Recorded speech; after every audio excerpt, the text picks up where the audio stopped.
जब भारत अंग्रेजों की गुलामी में था तब बहुत से लोग अंग्रेजों के अत्याचारों और उनके नियम कायदों से डरते थे, लेकिन एक भारतीय महिला ऐसी भी थी जिससे अंग्रेज डरते थे, जो बम बनाने में बहुत माहिर थी। क्रांतिकारी दुर्गावती यानी दुर्गा भाभी की कहानी, जिनके लंबे काले बाल, काले कपड़े, 3 साल का बच्चा, कभी सरदार का रूप तो कभी कोई और रूप, उनका साहस किसी मिसाल से कम नहीं था। इतिहास में दुर्गावती को दुर्गा भाभी के नाम से जाना जाता है। आपको जानकर हैरानी होगी कि ये महिला भगत सिंह की पत्नी भी बनी। देश की आजादी के लिए लड़ते हुए भगत सिंह, राजगुरु और सुखदेव को 23 मार्च 1931 को ब्रिटिश सरकार ने फांसी पर लटका दिया था। दिसंबर का महीना था और लाहौर से यह खबर जंगल की आग की तरह फैल गई कि कुछ युवकों ने जॉन सॉन्डर्स नाम के एक ब्रिटिश पुलिस अधिकारी की गोली मारकर हत्या कर दी और फरार हो गई। पुलिस पूरे शहर में इन लोगों की सरगर्मी से तलाश कर रही थी। पुलिस को जानकारी थी कि इनमें से एक युवक की दाढ़ी है और उसने पगड़ी पहन रखी है। आजादी की लड़ाई में बेहद अहम भूमिका निभाने वाले इस युवक को इतिहास शहीद भगत सिंह के नाम से जानता है। पुलिस की तलाश जारी रही। चप्पे चप्पे पर पुलिस तैनात कर दी गई। रेलवे स्टेशन पर भी खाकी वर्दी वाले यात्री अधिक थे। इसके बावजूद कुछ दिन बाद एक युवा परिवार थाने में घुस आया, लेकिन पुलिस की नजर इस पर नहीं पड़ी। यह परिवार एक खूबसूरत युवक का था जिसकी दाढ़ी नहीं थी। उसने सूट पहना हुआ था और सिर पर टोपी लगा रखी थी। उनके साथ उनकी खूबसूरत पत्नी भी थी, जिसकी गोद में उनका छोटा सा बेटा था और जो अपने पति से 2 कदम पीछे चल रही थी। उनके पीछे उनका नौकर सामान लेकर चल रहा था। ये लोग भीड़ भरे प्लेटफॉर्म से होते हुए कानपुर जाने वाली ट्रेन के प्रथम श्रेणी डिब्बे में घुस गए। नौकर ने उसका सामान डिब्बे में रख दिया और खुद जाकर तीसरी श्रेणी के डिब्बे में बैठ गया। जल्द ही ट्रेन कानपुर के लिए रवाना हो गई।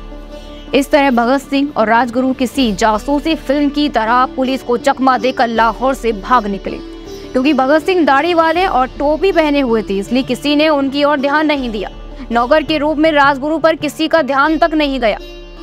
लेकिन फरारी की इस साजिश में सबसे बड़ी भूमिका उस महिला की थी जिसने बिना सोचे समझे भगत सिंह की पत्नी बनना स्वीकार कर लिया था। युवा उन्हें दुर्गा भाभी के नाम से बुलाते थे। भगत सिंह को 23 साल की उम्र में फांसी दे दी गई थी। उनके जीवन के छोटे से सफर पर बहुत गहराई से अध्ययन किया गया है। उनकी लेखनी, उनके क्रांतिकारी कारनामे, उनकी शहादत किसी दिल दहला देने वाली कहानी से कम नहीं है। भगत सिंह के अल्प जीवन में दुर्गा देवी बोहरा उनकी महत्वपूर्ण साथी थी, लेकिन दुर्भाग्य से उनका नाम हमारी जुबान पर कम ही आता है। भगत सिंह की शहादत के बाद दुर्गा देवी बोहरा कुछ और वर्षों तक राजनीतिक रूप से सक्रिय रही और फिर उन्होंने खुद को इससे अलग कर लिया। वह खबरों में भी कम रहने लगी। हालांकि भगत सिंह के जीवन पर कई फिल्में, नाटक और किताबें बनी, लेकिन कहीं भी दुर्गा देवी बोहरा का जिक्र नहीं हुआ। बावजूद इसके कि भगत सिंह का लाहौर से भाग जाना एक महत्वपूर्ण घटना थी उसके जीवन में। दुर्गा देवी का जन्म 1907 में इलाहाबाद में हुआ था। उनके माता पिता मूल रूप से गुजरात के रहने वाले थे। अपनी मां की मृत्यु और अपने पिता के त्याग के बाद दुर्गा देवी का पालन पोषण एक रिश्तेदार ने किया। 11 साल की उम्र में उनकी शादी भगवती चरण बोहरा से हुई, जो एक अमीर परिवार से थे और जिन्होंने नेशनल कॉलेज लाहौर से पढ़ाई की थी। यही उनकी मुलाकात भगत सिंह और सुखदेव से हुई। भगवती चरण नौजवान भारत सभा के सदस्य थे और लाहौर में सभा की स्थापना के बाद से क्रांतिकारी गतिविधियों में सक्रिय थे। 1920 के दशक में यह सभा हिंदुस्तान सोशलिस्ट रिवॉल्यूशनरी एसोसिएशन के अधीन आ गई। भगवती चरण के माता पिता की मृत्यु हो चुकी थी, इसलिए दुर्गा देवी और भगवती चरण को क्रांतिकारी रास्ता अपनाने से रोकने वाला कोई नहीं था। 1928 तक उन्होंने पार्टी गतिविधियों के संचालन के लिए लाहौर में एक घर किराए पर ले लिया। उनका एक बेटा सचिंद्र था। दिसंबर 1928 की शुरुआत में भगवती चरण कांग्रेस अधिवेशन में भाग लेने के लिए कलकत्ता गए। ये क्रांतिकारी आजादी के लिए गांधी जी की राजनीति के खिलाफ थे, लेकिन फिर भी कांग्रेस नेताओं के साथ संबंध बनाए रखते थे। कलकत्ता जाने से पहले भगवती चरण ने घरेलू खर्च के लिए दुर्गा को 5,000 रुपए दिए थे। सोशलिस्ट रिवॉल्यूशनरी एसोसिएशन से खबरें कम ही सामने आती थी, इसलिए यह निश्चित रूप से कहना मुश्किल है कि भगवती चरण को भगत सिंह की योजना के बारे में पता था या नहीं। 19 दिसंबर 1928 को भगत सिंह राजगुरु और सुखदेव मदद के लिए दुर्गा के पास पहुंचे और उन्होंने दुर्गा से कहा कि उन्हें लाहौर से भागना होगा। दुर्गा को शायद ब्रिटिश अधिकारी की हत्या में उसकी भूमिका के बारे में पता था, लेकिन उसने पूछा नहीं। दुर्गा तुरंत मदद के लिए तैयार हो गई। योजना के तहत राजगुरु को भगत सिंह का नौकर बनना था और दुर्गा को उनकी पत्नी बनना था। उस समय के समाज में किसी शादीशुदा आदमी के लिए किसी और की पत्नी होने का नाटक करना भी बहुत बड़ी बात थी, लेकिन भगत सिंह को बाहर निकालने का उनके पास यही एकमात्र रास्ता था। भगत सिंह और दुर्गा कानपुर से लखनऊ और फिर कलकत्ता गए, जहां उनकी मुलाकात भगवती चरण से हुई, जिन्हें भागने की योजना में दुर्गा की भूमिका के बारे में कोई जानकारी नहीं थी। बाद में यह जोड़ा लाहौर लौट आया। अप्रैल 1929 में दुर्गा दिल्ली गई, जहां कुत्सिया पार्क में उनकी मुलाकात एक बार फिर भगत सिंह से हुई। वहां से भगत सिंह और बुटकेश्वर दत्त दिल्ली विधानसभा गए, जहां भगत सिंह ने बम फेंका। यह था कि बम विस्फोट के बाद वे गिरफ्तार कर लेंगे। वह अच्छी तरह से जानते थे कि सॉन्डर्स की हत्या में भगत सिंह का हाथ होने की बात सामने आनी तय है और उनकी मौत की सजा का रास्ता साफ हो जाएगा। 1929 के अंत में भगत सिंह को बचाने के लिए उन्होंने उस वैन पर हमला करने की योजना में भाग लिया, जिसमें भगत सिंह को लाया जाना था, लेकिन आज तक किसी को नहीं पता कि यह योजना लागू क्यों नहीं हो सकी। 1930 के दशक की शुरुआत में वह अपने कपड़ों में पिस्तौल छिपाकर घूमती थी।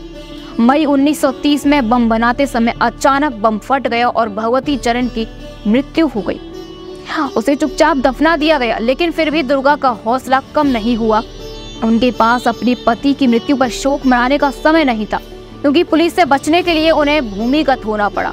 अगले कुछ महीने पुलिस को चकमा देते हुए बीते 8 अक्टूबर 1930 को उन्होंने अपने कुछ साथियों के साथ मिलकर बम्बई के लेमिंगटन रोड स्थित पुलिस स्टेशन के बाहर एक ब्रिटिश पुलिसकर्मी और उसकी पत्नी को गोली मार दी।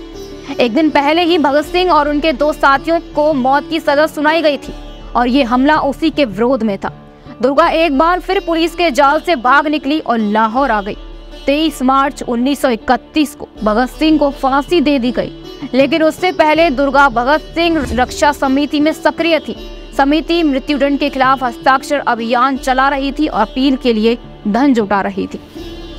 दुर्गा अदालत में भगत सिंह के खिलाफ मुकदमे की सुनवाई में शामिल होती थी और भगत सिंह से भी मिलती थी।